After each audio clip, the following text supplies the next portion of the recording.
welcome back to round 3 of the Victorian Trophy Tour, the Winton Challenge here at Winton Motor Raceway. We have very special guests joining us on track this weekend. It is the Motorsport Australia AU4 Championship making its debut for the 2026 season. We are so excited to have them on track with us. The action has always been fantastic. And let's mention they've been all week here at Winton, and there are a lot of incoming superstars who are ready to flex their things and show their mettle here at Winton. My name is Matt Dunlop, and it's a pleasure to have Lindsay Muddle alongside me in the commentary box. Lindsay, great to be here and great to have AU4 on the bill. Yeah, it's absolutely fantastic to be here, Matt, and what a day it is. Season opener here for the first round of the AU4 Championship. A lot of big names out there. There's been a lot of testing, as you said, over the past couple of days, and now it all comes to fruition here for the opening race of the weekend, and this is going to be an absolutely spectacular race. It's certainly going to be a ripping event here, and a lot of, as Darren alluded to a little bit earlier, we do have, this was the previous iteration of the series, was known as the Formula 4 Championship that you may be familiar with, and we do have this new guys, the AU4 Championship, but the previous cars that were racing as Formula 4 are still with us on track in what is a two-class setup that we're running here in the AU4 Championship. Yeah, so in the Gen 2s, you have the modern Tatis machinery, and then you have the Mygale in the Gen 1. They both produce similar horsepower numbers, 160 horsepower from the Gen 1 cars and 170 out of the Gen 2 cars, and they produce some absolutely stunning lap times in qualifying. We saw Jensen Marrold set a 1 minute 19.6 to do pole position for race 1, and then in qualifying 2, he was able to do a 1 minute 19.5. So it's been an absolutely fantastic all-around qualifying effort, some blistering lap times, some blistering pace, and I'm excited to see how we get into it. We're almost certainly going to see a lap record of some sort here. The lap record back in the Formula 4 iteration is held by Jake Nojada, a name who will be very, very familiar to fans of Australian motorsport. It's a 1:20.6106 back in 2018. And as you mentioned, these new Tatis cars are much, I wouldn't say much quicker. They're about 2 seconds a lap, 2 or 3 seconds a lap quicker around this Winton Raceway. But they are very, very fast indeed. So you can expect to see, as discussed, those times going down before qualifying and practice throughout. Now, this is a bit of a difference to what we normally see in our race stuff with our Victorian Trophy Tour. It's normally on formation lap 1 and then we go. We're running a championship start here, so any drivers who want to get some extra time go back to the pit lane and get another warm-up lap, and then form up on the grid for an FIA style start where they get set around 1 lap and then back for the 5 red lights before it's lights out. Away we go for race 1. Yeah, it just builds the tension in both here in the commentary box and for the drivers, because it just gives them more time to think and more time to potentially feel the pressure of the season that's about to get underway. But those who are able to push through the pressure will be the ones that rise to the top. And we've already discussed this, but Jensen Marrold put it on pole position, and he was last season's Gen 1 champion. He stepped up to Gen 2, and normally drivers take a little bit of time to adjust, to get used to their new machinery, but here he slapped it on pole position straight away, and that is an absolute statement to make when moving between classes, between years. It is an absolutely sensational effort, and I'm excited to see how he can manage a full race distance here in AU4. Not only did Jensen Marrold win the Gen 1 series last year, he absolutely brained it. From 12 starts, 12 wins. It was an incredible showing in that Gen 1 machine, and I'm really, really excited to see what he can do here in Gen 2.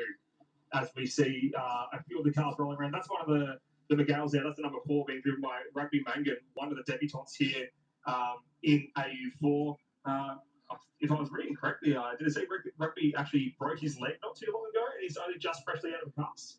Yeah, he did just recently come back from injury, and he's been doing very well over the course of this pre-season test, and then into the practice sessions and into the season as well. And I'm really impressed with how he's been able to bounce back, and he's been on form, on song, and he's still right there with the rest of the Gen 1 category. So that shows great resilience from Rugby. And then we've got the rest of the grid as well doing absolutely stellar work. And then you've got Kobe Wilson on pole for the Gen 1s, and that is an absolutely sensational effort. And him and Lewis Gotch and Jack Culver were all so close together inside the Gen 1 qualifying, and it is just going to be so close at the top of the Gen 1s. It certainly will be. Those of you looking at the shot here down the pit lane will see a lot of very, very similar shirts here, almost two full sets here.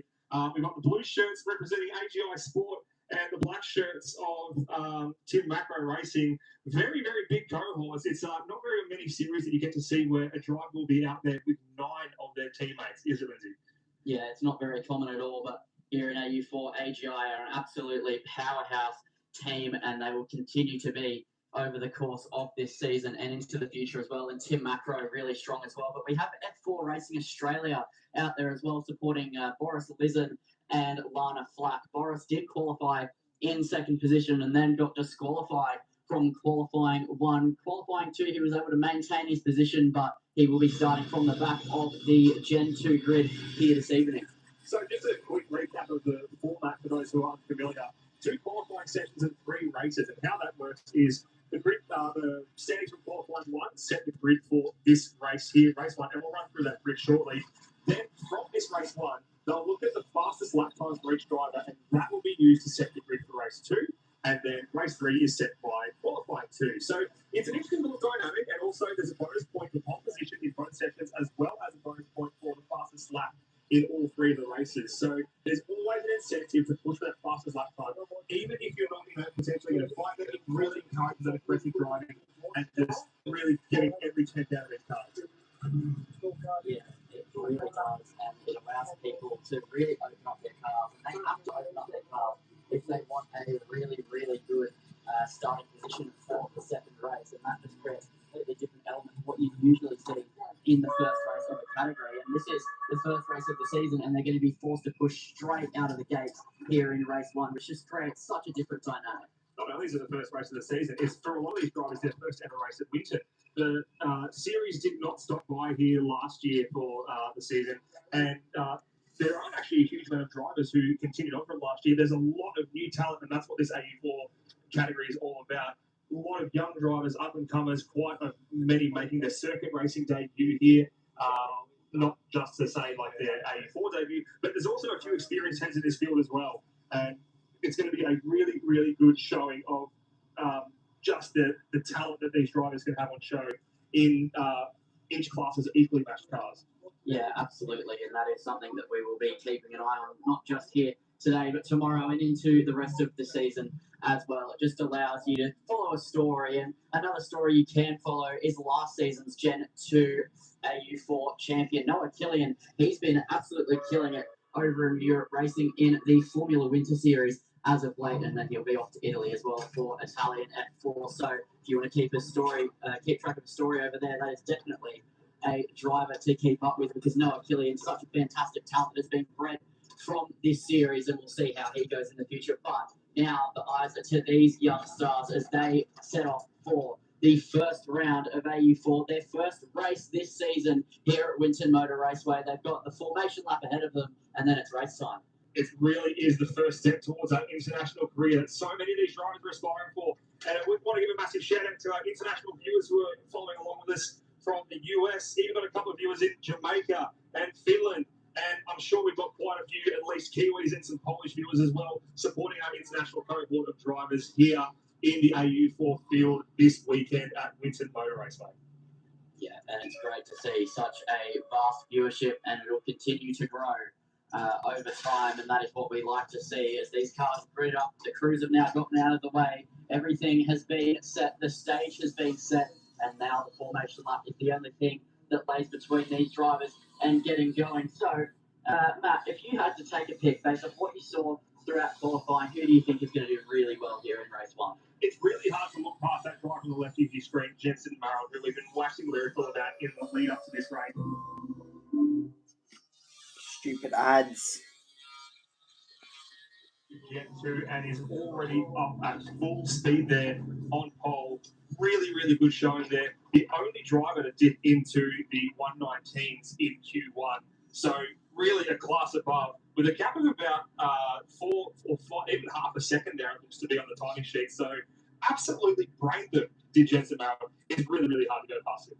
Yeah, it really, really is. He looks like the absolute contender, but you can't count out Marco Manson either, or Angus Bales, because they are just supreme talents. And then you have Boris going from the back. It might be a bit tricky to make his way to the front, but he'll try and make a statement. That is for absolute certain here in this opening race as the formation lap gets underway. And this is really now, the pressure's starting to rise. These drivers have to get their warm-up technique absolutely correct and make sure their tires and brakes are in the optimal window as they get ready to go racing. That is something that these F4 cars have such a fine margin for.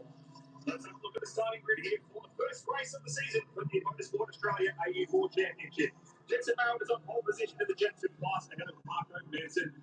Angus Bales will be starting from third position with Luca Solo behind in fourth. We then go back to Xavier Babbage Hockey out of fifth position with Brock Burke out of sixth. Lana Flack, William Beck out of seventh and eighth position there as well, running a bit of a staggered grid here. And then Diago Stewart, Anton Du, and Morris Lizard, as you mentioned, disqualified from Q1, relegated to the back of the grid for the Gen 2 class at the very least. But let's have a look at the second grid that we have today for the Gen 1 runners. Yeah, so fronting the Gen 1 grid, you have Kobe Wilson off of pole, and that was an absolutely stellar lap. And then Jack Culver is alongside him. Lewis Gosh then in third position for the Gen 1s. Then you have Rugby Mangan, Martin Dudley, and Matteo Kazaklis rounding out the Gen 1 field. So this has been absolutely incredible. The stage is set, the positions are set. They've only got a couple of corners to go before they get to the grid. This is going to be absolutely sensational. I'm so pumped. I've been looking forward to this for so long. As soon as I found out that AU4 was on the bill, I was already gearing myself up because I knew it was going to be an awesome showing for these riders that he's putting on. So many young faces, so many debutantes, all really, really keen to make a name for themselves. And this is a great opportunity for them to do so. 25 minutes plus one lap is the equation that will be touring around this Winton Motor Raceway, the national circuit here. As mentioned, the first time for a lot of these drivers still getting to grips with the track surface, with the layout of the track. What is a very, very tight technical track compared to a lot of the places where they've typically ran in the past. I'd probably put it on par with like Barbagallo in terms of where a few of these drivers may have had some experience over there as well, in various categories. But it's really, compared to other tracks that they've already visited, like the Bend and Sydney Motorsport Park, it is quite different. But we're getting ready for a race start. Yeah, so as these drivers are all gridded up, the 5 red lights will be ready to illuminate here at Winton Motor Raceway. So it's Jensen Merrill off pole, then Marco Manson in second as these drivers will gear up. And then the Gen 1 front row is Kobe Wilson and Jackson Culver as the lights are out and we are underway for racing action for the first time in this AU4 season with a good start off the line from Jensen Merrill. But now as they dive down towards turn 1, he's able to retain the lead of the single file through as that's for really close to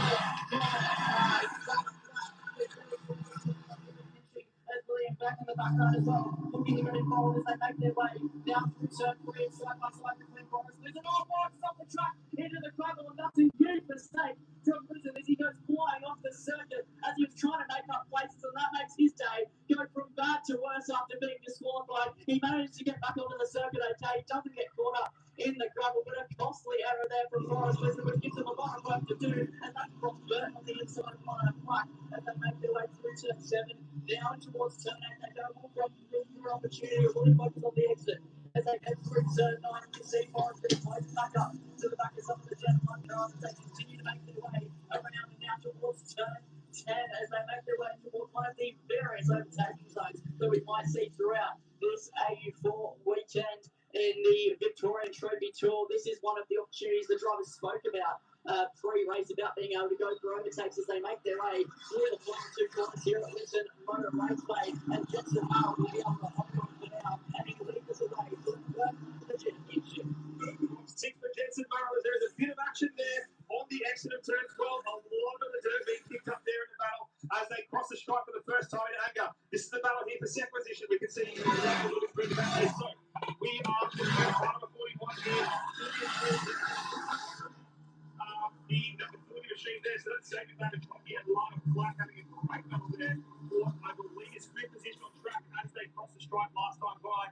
They're going through turn 3 and turn 4. A lot of these drivers just trying to get more comfortable with the racing conditions, really not wanting to, I guess, throw up too wide, like go too extreme there on that first lap because it's still quite a long time to go here.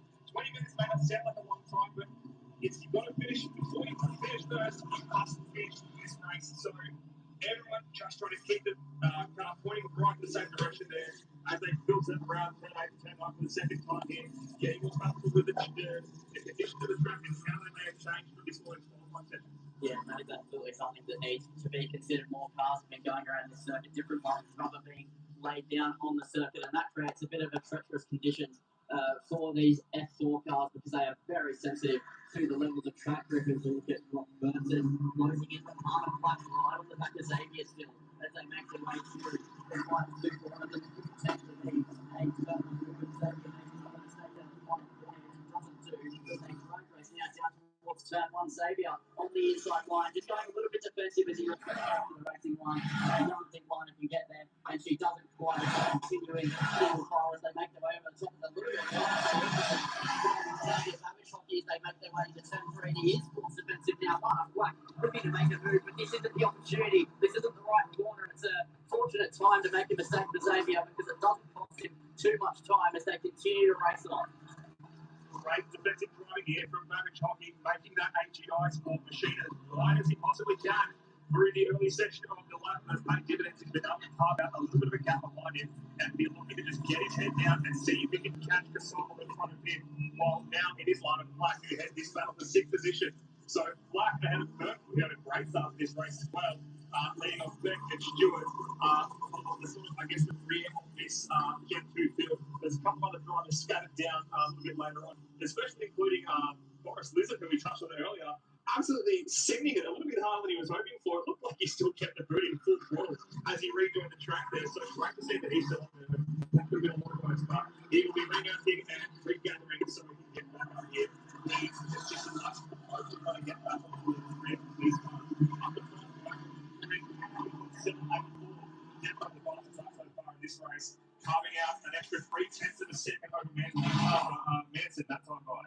Yeah, so putting in the rubber at the moment, as Jensen typically does, and Marco Manson just only 1.5 as they continue to score away further down here. As you can see, Brock closing in to Lana Black, but just not able to get there at the right places, and then Will Beck as well in P8, just waiting for a mistake to rise from one of these drivers. As here is Marco Manson as he chases down Jensen Rao, but you can see he's so aggressive on the entries, and Jensen just seems a little bit smoother through turn 8 and then into turn 9, but there's also a bit of line difference between the two, and that is the different driving styles. That is something that plays such a key role in these AU4 cars because they are so tricky to get right, and there's different setups on these I've been on commentary.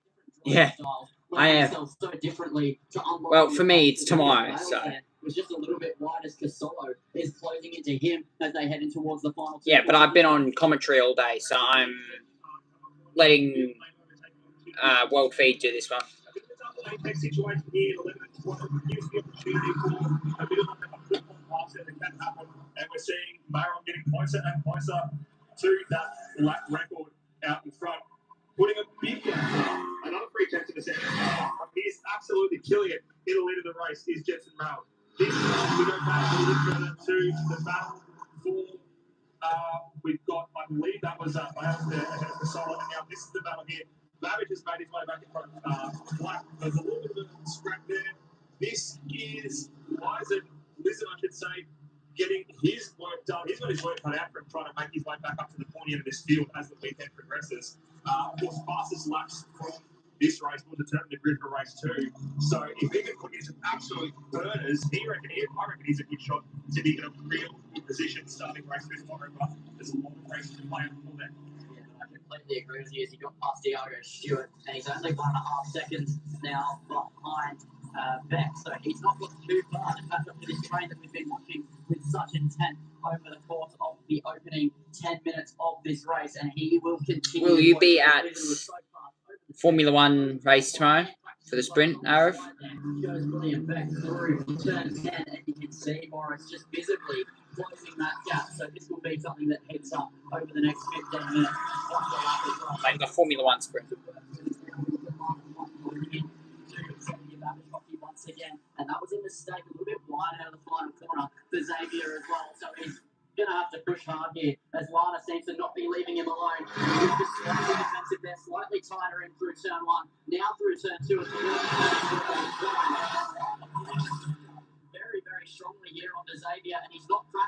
in the background there. Lizard closing in so quickly to William Beck. It's such good action here. Lizard is ripping it up in that number 20 machine as they see the cars all filter through. And you can just see how much the bumps around this Winton Motor Raceway are affecting these cars and how important it is to get them stable, especially in a corner like this as we see a bit of a pump of smoke from the front of Lana Black's car. Just locks it up a little bit, trying to keep it stable on the bumps as she's also turning it in, trying to manage that, keep it nice and stable. So what a floating, and you can see there is a fantastic example of just how many different racing lines you can utilise through 8 and 9. You've got to get a bit creative here. Yeah, here goes Boris Lizard on the inside of William Beck as they head into turn 1, and he's all the way to the inside of the circuit as they meet at the apex. There's nearly contact between the two of them, and Boris Lizard moves up past William Beck with a fantastic overtake on the inside. Next up for him to go and overtake is Brock Burton as his charge continues here at Winton Motor Raceway. Nearly had to punch the car on the apex there, all the way on the left-hand side, got the move done, and now it's head down, get that gap reduced as fast as you possibly can because you've got a little over 13 and a half minutes on the clock. So about half, getting close towards half race distance here. As we can see where it's taking out. So next stop leads from Marco Manson. Angus Bales looking for solo. We go a bit further back. This is the number 30 car from Brock Burton, trying to recover some of that. But I hazard against to say all he can really do is just sit on the wheel tracks with Lizard and follow his lead. Yeah, that is absolutely right because Boris is just absolutely on the chart. And we'll see where he ends up at the moment as we now look back to some of the Gen 1 entries. That is car 12, that is Martin, no, that's Jack Culver. Further back here in the Gen 1 field, he's in second position at the moment. Kobe Wilson has gapped out 2.6 seconds. So that is absolutely incredible effort from Kobe Wilson, but Jackson Culver will not let this go easily. He is very fast. We saw him take pole in qualifying 2, so that will set him on pole for race 3 later this weekend. As we now see a little bit of black traffic here. This is Angus Bales just getting caught up with a bit of the Gen 1 grid and looking to solo as well as they manage their way through the field, and they'll continue to push on here, but not ideally get caught up at the final 2 corners, but they'll continue with their head down. As you can see, the train with Xavier Babichocki, Lana Flack, Burton and Lizard closing up there as it's side by side. Further up, Lana Flack is on the inside of Xavier Babichocki. Xavier loses out. Brock Burton runs over the curb there, nearly hits Xavier. Now towards turn 3 they go.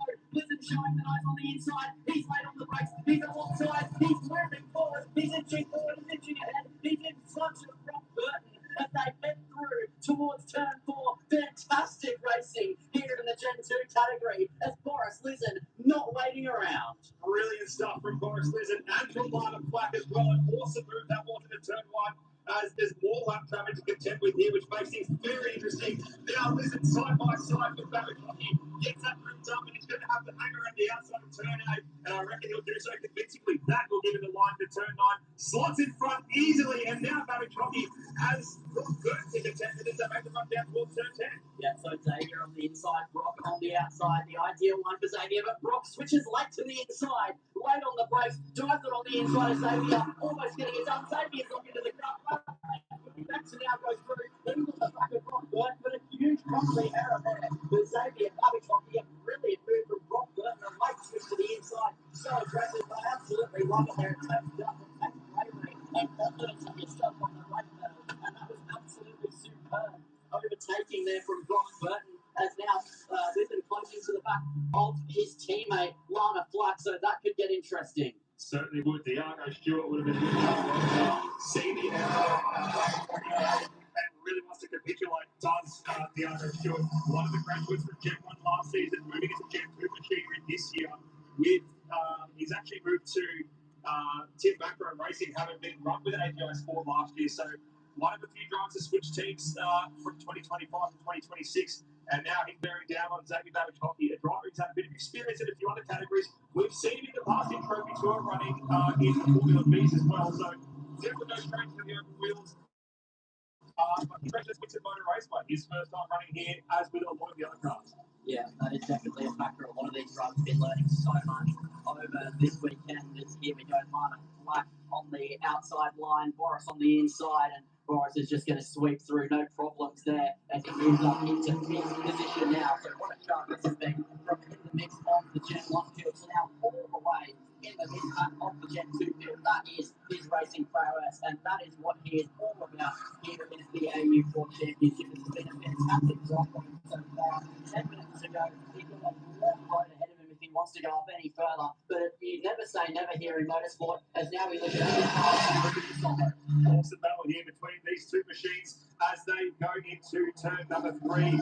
Bales in third position here, really, really desperately trying to hold on to that podium. He's got a lot of a gap in front of himself to Manson, so I don't think his priority is going to be trying to make that gap up. He just wants to keep it steady, bring it home in third, but Luke Gasol is making that really, really difficult for him as they go through the sweep of 5, 6, 7. Luca Gasola goes around on the brakes into turn 7, loses it there, keeps it out of the gravel, but he's not happy with himself, and that is a big error for Luca Gasola in the number 9 machine. Yeah, huge error from Gasolo, just as it was starting to get really close between himself and Bales as well, as he's trying to get the car going again here, as he looks to be just a little bit stuck in the grass. This is going to be quite difficult for him to get going because the gravel is right there in the turning circle on these F4 cars is not very tight, so he's going to struggle to get the car going again, especially if it's stalled and especially if it's turned off. He will really struggle to get the car going again. He may be stranded there. We'll keep an eye on that because if he is, that will almost certainly be a safety car. These drivers will have their engineers in their ears letting them go about that stage. We might have a safety car here if you can get a move done, get it done now, because it might take a lot of racing time out of here with a couple of laps if that car needs to be recovered. But we've got it for now. Merrill still leads. Bit of changing in the line. Lizard up to 4th position, all over the back of Bales, has already got past that is the number 30 car there of Burton. And that's actually behind Flux. So this is the big position. So Lizard is a bit further up the front. You can just see him at the top of that shot there. So Burton trying to hold on to the back of Flack here for 5th and 6th position. So still great racing so far, but that car of Gasolo is still sitting in the weeds at turn 7. So they'll have double yellows there almost certainly, as there's a big lock up there from Flack just getting the car pulled up in front. Yep, so almost another car joining Gasolo there with Lana Flack as Brock Burton will use that opportunity to continue to close up as there is yellows now, and that is a safety car deployed here with just under 7.5 minutes remaining here at Winton Motor Raceway in race 1. So because of that stranded car, he is stuck, and that is unfortunate. Very, very unfortunate. He hasn't been able to get the car refired and underway again, and he's just looking to get back on the track where that thing is covered in gunk that we've thrown stones everywhere. So we can hopefully assume that there won't be a massive safety car period. He's actually pulling onto the inside, so I almost wonder if there's an issue with that car that's forcing off, whether there's some form of damage. It's hard to say.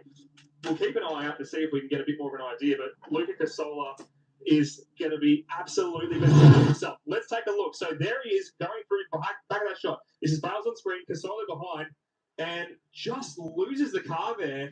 Obviously no outside assistance, and a very uncharacteristic moment there through turn 6 and 7 on the brakes. Just brought it up there, but you can almost, it's very hard to say that that's a driver error. It almost looks like there's something in the car. It's just quite difficult to say what it is. Yeah, it is really difficult. It looks like he just bounced up and down in the braking zone. So, yeah, really strange. So it's impossible to determine here from the commentary box what he has had a problem with, but we'll see how he goes over the next 2. And also, I'm sure we'll have multiple people having a chat with him post-race to discover what the problem was, if there was one. But the safety car is deployed, so racing comes to a standstill for now. But what an opening 20 minutes it has been. What an opening 20 minutes for the AU4 Championship. What a way for them to make their mark on the Australian racing scene here in 2026. They have been putting on a show from day dot, and it's only going to get better, folks. I'm really, really excited to see how the end of this race plays out. It's going to be a sprint, to say the least, and now's as good a time as any to really take stock of the field. So in the Gen 2, we've still got Jensen Merrill leading. That massive margin he's built up has been wiped out as a consequence of the safety car, which means that Marco Manson in second position is going to be really, really keen to see if he can pull a rabbit out of a hat on the restart, get a move done, and see how long he can hold on up front there. But it's very, very stiff competition between himself and Jensen Merrill.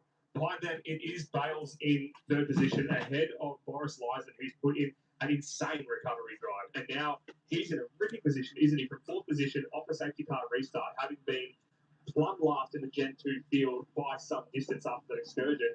He's put in a remarkable recovery drive. Yeah, I was just about to talk about him as well. He is an absolute key factor with this restart. We know Merrill got pole, but we know how quick and aggressive Lizard has been, and he has so much racing experience in the single-seater F4 cars. He has been racing over in Europe for quite some time as we look at a replay, and this is what happened to Lizard. So on that one, turn 3, he just runs it off right, trying to go around the outside of Diago Stewart, and he just runs off into the gravel. The car bounces. I imagine the floor didn't like that very much, but I imagine it's all okay because he continues to drive around this circuit at a rapid pace, and he's now in the prime position to at least claim a podium from what was so far back on the grid. I don't think he lifted his foot throughout that whole excursion. When he came back on, it's very difficult to say what happened when he done it off camera. And I was kind of here like, oh my goodness, how far away from the best? I can't remember. But he coming back on, absolutely setting it. You got to go left if you want to go right, Lightning. Really getting some advice from Doc Hudson there. Sideways back on the track. And he's put in a great drive there. So up to 4th position. Formulating a strategy in his head while we've got the flag marshalling team just keeping things under wraps in conjunction with the safety car. And it's a really good time for us to give a shout out to the Vic flag marshalling team and all the officials and volunteers who help us go racing here in Vic Trophy Tour and across all other levels of motorsport as well. It's volunteers at every level that get so much work done and make us able to go racing. And without them, we just couldn't do it. So massive shout out to all the officials, the recovery crews, the medics as well, the towies, the scrutineers, the officials, everyone. The list goes on. Yeah, they are absolutely the reason why we can go racing week in, week out here in Australian motorsport and motorsport as a whole. They are so important to how we go racing, and that is absolutely not to be ignored. They are the absolute heart of motor racing. Let's take a look back. We've been talking quite a bit about the Gen 2 field, but it's good to give a shout out to these runners in the Gen 1 category. We have a look at their standings there. It is currently Wilson in the number 6 machine, Kobe Wilson, that is leading the way in that class. And we've actually got a bit of a formation here, so we'll keep an eye out to see when we'll be going green again, and it will actually be this time by. So Kobe Wilson leading the Gen 1 class, had 12 podiums last year. Didn't get a race win in though, but this is the best chance for Kobe Wilson to get a class win in Gen 1 up the front 3 Yeah, so Mal will take it away from Manson, then Bales, then Lizard as well. So all of the factors we just spoke about over the safety car will come to fruition now. And here comes Lizard on the inside of Bales. There's nearly contact. It was a huge blocker from Boris Lizard. As they head in towards turn 3, Boris on the inside of Bales. This is where he went off on the opening lap, but that does not matter to him as he goes on the inside. He'll have the inside of the turn 4 and he sweeps into the podium places already here on the restart. So Lizard not waiting around. That's created a bit of a gap to him and Marco Manson, however, that he'll have to close. But Angus Bale's been looking to be on the counter-attack if possible. Boris not wasting any time here on the safety car restart. Insane pass there from Boris Lizard. Just got the full run. There's probably a millimetre shy of making contact there with Bales. Gets the move done and is in the podium positions. Now has a bit of a gap to hunt down because Merrill and Manson at the front, not to be confused with Marilyn Manson, the musician, of course, are parading them at the front, trying to carve out a massive gap here. But Lizard will be trying to chase that down as fast as he possibly can. We're looking further back and Zane Babbage.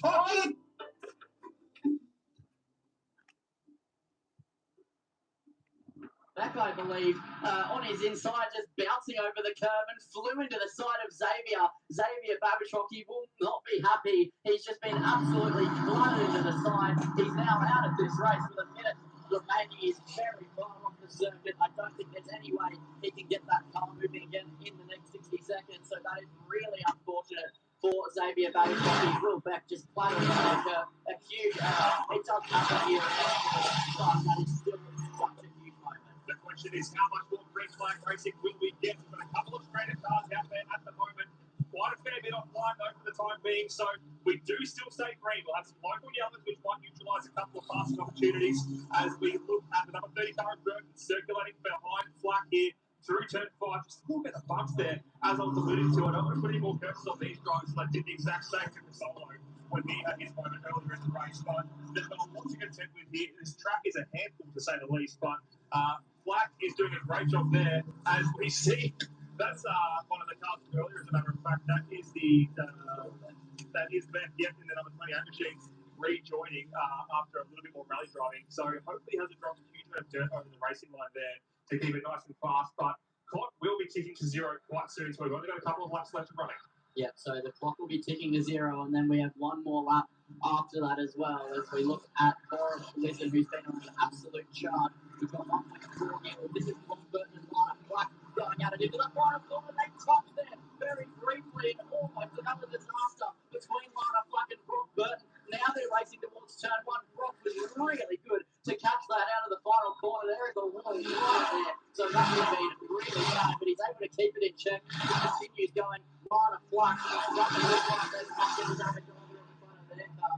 As they continue on, as here is a replay of earlier on, and this is going to be what happened at turn 10 between Babbage Hockey and Will Beck. And yeah, Beck just overshoots it, smashes into the side of Babbage Hockey, and says, "Get off the circuit, I'm going through." And then he had to go rallycross driving himself, and that is an unfortunate incident for Xavier. And now we are in on the final lap of this race. We're looking at Lizen, but Jensen Marrold as well leads the way. Lizen's on the back of Marco Manson here, and this has just been a phenomenal drive from Jensen Marrold at the moment as he makes his way through turns 10, and you can see the stricken car on the outside. No, we've not had the last lap board, actually, so we have one more to go after this one. Still got a bit more racing to go as we see the leaders here coming around the last two corners of the penultimate lap here at Winton Motor Raceway.